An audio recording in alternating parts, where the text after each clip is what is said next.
thought with a new prime minister in Canada and a new president in the United States that the era of political debanking might be over, but I think I was a little too optimistic. That's not my way to be optimistic like that. But we just saw in the United States, podcaster Michael Knowles with the Daily Wire fighting with Stripe over a political debanking.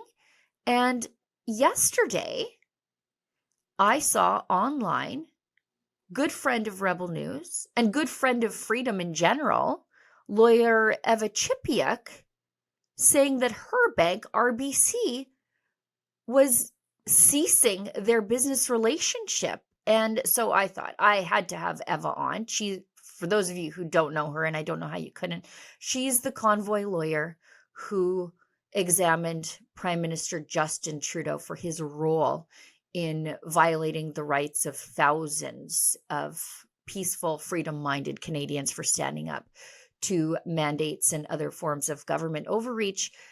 Last question, Mr. Prime Minister. When did you and your government start to become so afraid of your own citizens? That's a very I unfair... am not, and we are not. Eva, thanks for coming on the show. You posted the letter that you received from RBC, Royal Bank of Canada, yesterday. What's happening to you? Well, to be perfectly honest, I'm still in a bit of shock. Yeah. I opened the letter not expecting that. And so I was taken aback, didn't honestly know what to do, and then decided to post it. And clearly it's taken on a life of its own. What I just want to highlight right from the start is just how many people said they had similar experiences, which really causes me pause and concern, because here I get this letter, and of course we know about some of them during the convoy, and they suggested it was connected to that. And now it's just so many more people are sharing their story that they've had similar circumstances with the big banks in Canada. Yeah, and just going back to the convoy, how quickly the big banks buckled under pressure from the federal government. I mean, it hardly even seemed like pressure. The federal government decided that they were going to treat freedom-minded Canadians as though they were terrorist financiers and freeze their bank accounts, leaving them all but indigent, with no clue about how long those seizures would last. And yet we have a federal government right now that doesn't seem to be using their powers under FinTrack to figure out who's funding these pro-Hamas protests every single week. It's hard to argue that this targeting isn't political when you see it like that. Yeah, and I think you're right. And I think I would even go almost further in some of the evidence that we saw at the Public Order Emergency Commission. And I know we were talking almost daily at the time, is there was evidence when Chrystia Freeland at the time, the deputy minister and finance minister, I think it was showing, she was being questioned on some of the notes she took, and she was having discussions with the CEOs of the big banks, and it wasn't even the government telling them, it was them telling the government, label them as terrorists. That's something we can't forget, is that closeness between the CEOs and the bank, and then without any due process then, same thing, no due process now, and like it happening to me, it just really feels like obviously a huge violation. You get a letter in the mail and you have no recourse, not even a 1, 2, 3 strikes, you're out. It's just, you're out. And we rely on these online banks and banking in general for our day-to-day activity. And basically you're not invited into polite society when they do this. Yeah, there's this increased digitization of how we do commerce, how we do business, how we interact with retailers. And it is convenient. Let's be completely honest. It is convenient to just take out your phone and go boop and you're done. But we're trading a lot of freedom away when we do that, because all of a sudden, just like that, you don't have access to your cash. Because you've bought into this state of convenience. You don't even have to carry a wallet anymore. Everything's on your phone. But then pretty quick, because somebody doesn't like your politics or you run afoul of the government who wants to paint you as a terrorist, all of a sudden, your life savings are just locked away from you. I mean, it's a terrifying thing. And I've heard stories of people during the Freedom Convoy, the fear that they lived in, that their bank account could be seized every single day, and thinking, how am I going to feed my kids? How am I going to pay my mortgage? And then there were those people that it actually happened to. Did the bank ever, have they offered you an explanation? Or at least an No, excuse. I'll say explanation, but what I mean is an excuse for doing this to you. no. And I posted about this. Obviously it's a bit hard to explain things on Twitter or Yeah. online, but the last interaction was kind of my third strike and you're out with the Royal Bank. So it was the third time my bank account was frozen out of the blue. And I had to, I called and then they said, you have to go in. And I had to beg to get access back to my bank account. I'm like, it's me. Transactions are valid. Please unfreeze it. And I was always met with this disdain. And I don't know where that came from, but it was always unpleasant. And I had to fight and advocate for myself, which I'm fine doing, obviously, but Sure. I don't expect it when it's my own money and my bank. And I thought we had a contract that, I'm the customer and we have this equal relationship. It certainly never felt that way. And so this time I actually was at a Bitcoin conference in Calgary and was inspired to buy a bit more Bitcoin. I made 2 transactions in a row in 2 days. And on the second one, the bank froze my bank account without notifying me. And that's also a frustration. If you're going to, claim to be the virtuous one and want to make sure that I'm not being scammed, and thank you for that. I appreciate it. But maybe let me know that you've also frozen access to my account. That would be the first thing. Without knowledge. So I go to do a transaction, no access. I call. They say I have to go in. I went into the bank and talked to the teller. And then they had to call the fraud department.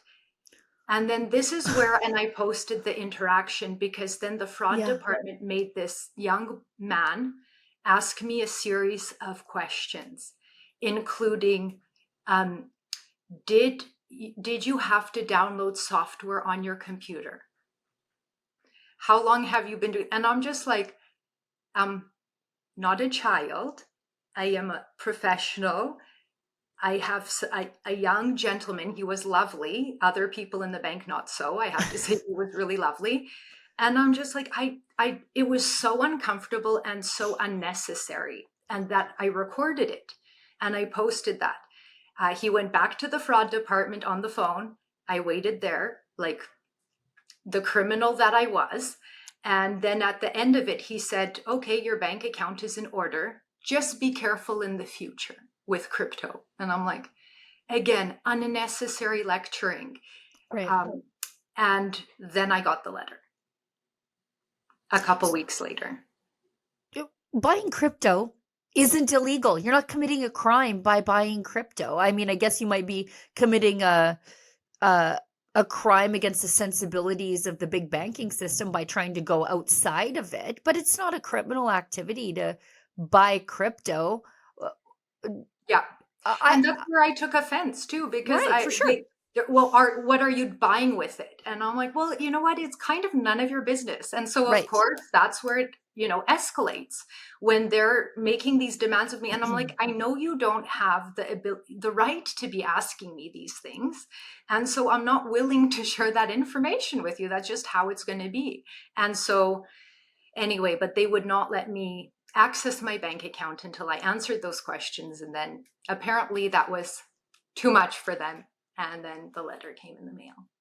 So I think the letter came because you exposed what they were up to. They're like, I think the fact that you posted your conversations with them, that was they only found today. offensive. Yesterday. Oh, that was only today. Yeah, so yesterday, this came before you did it. Because people asked for context and I'm like, all I have is this. I I just recorded it because I was so uncomfortable. I never posted it. I wasn't intending to do anything with it. And then when this letter came, I think I said right from the start, I didn't even know what to do with the letter. I just Right. felt so helpless, basically. And I'm like, I'm going to put this on social media. And it took a life of its own. Yeah. I mean, and I see now that you have till the 18th to move all your funds, take your business somewhere else. I'm worried that you're going to have a tough time finding another bank that will do business with you now, right? Because I mean, they all collude. We saw that during the convoy. Yeah, well, thankfully, like I said, after that incident, I knew that relationship was not a pleasant one, and it wasn't one that I really wanted to continue. Yeah. So I have set up a bank account with Bow Valley Credit Union, Nice. and they have been lovely. So that's been great. And so, I wasn't rushing to make any changes, and it's also just a big hassle. So I guess I'm just going to have to hurry up with making those changes. And so I guess that's what's next for you. You're moving over to a freedom-minded credit union, Bow Valley. We like those guys over there. Pretty open-minded to the idea of your money being your money and your opinions should not debank you. Very controversial. Yeah. How very 10 years ago, very mainstream, but not in 2025 Canada. But I guess what's next for the people that were debanked during the Freedom Convoy, or the people who have gotten similar letters as you, and you can make the inference that it has something to do with their politics. And people have forgotten. Farm Credit Canada denied farmers credit. And they never actually explained why, but documents show that it was related to their support of the Freedom Convoy. They actually didn't even have to donate to the Freedom Convoy to have their credit denied for political reasons. What happens for those people now? Like, you're a lawyer, you found a great bank that you can work with, but what happens to all those other people who were denied their right to political free speech for fear of being debanked? Yeah, really good question. And I think it really goes to where this country is heading at the moment and what people are willing to do about it. There's the one thing is that when you push people so far is people are creative. They're thinking outside the box. And I think that is good. I think in Canada for a while, we've been quite comfortable with things. And so nobody was pushing the boundaries and the box. So now I think people are looking at alternatives. During the COVID era, it started with healthcare. People were recognizing there was an issue here, that they were being denied access. So I think in the end, the more tyranny pushes people away, the more people become resilient. And I think that that's also a good thing. It's really exposing what's going on in this country. And because I sue the government, I see it a lot. And it's just, lots of people don't realize how public sector in Canada, and, I'm not happy saying this, but it is not serving the public. And we really have to open our eyes up to that.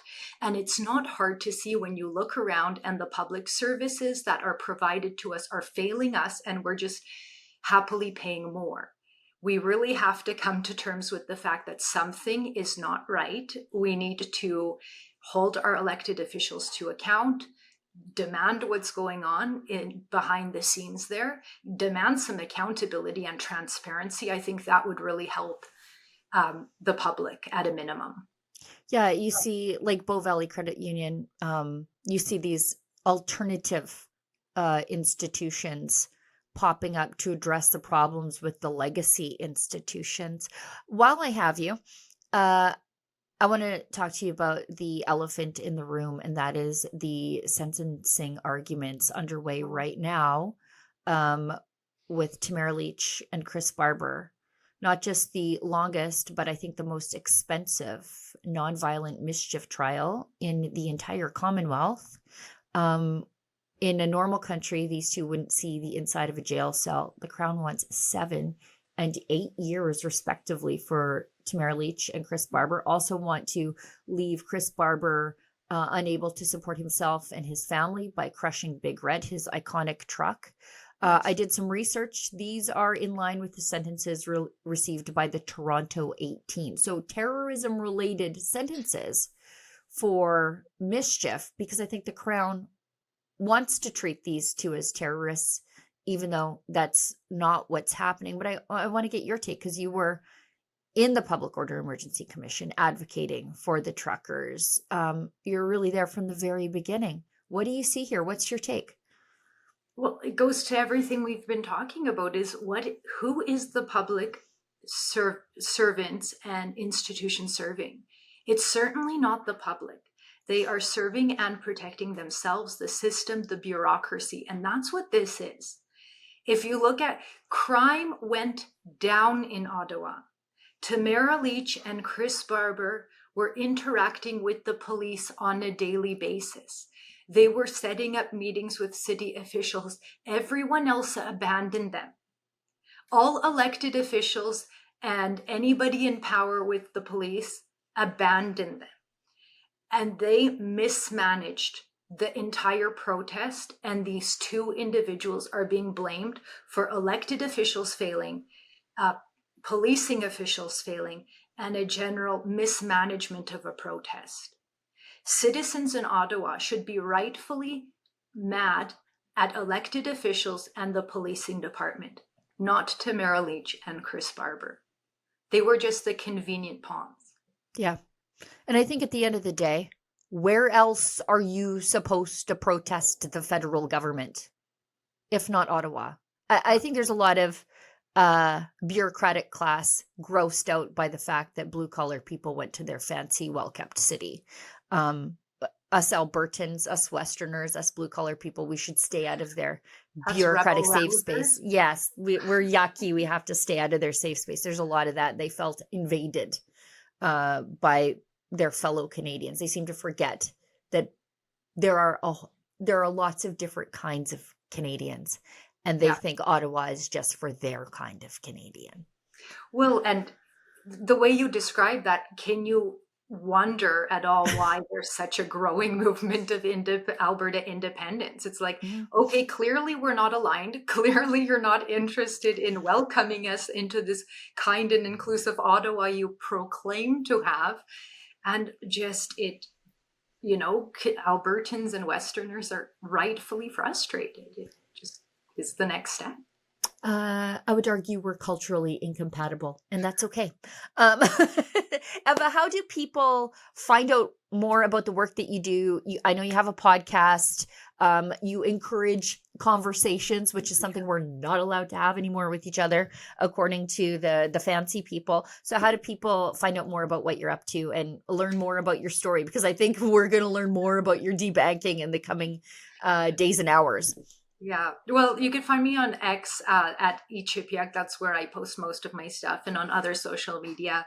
And just while I'm here too, I'm also anything related to the two class actions I'm involved in. That's suing the government, one for the business restrictions in Alberta, and one is on behalf of vaccine injured. The way, again, the government has treated these two groups that have been legitimately harmed by the government directives and mandates. And that is all. You can find all that information on Rath & Company. We regularly post updates, but I have a little website, just chipiuk.ca, where you could find more about me. But I'm pretty easy to find if you put my name in. I didn't ask for this, but it seems to be everywhere.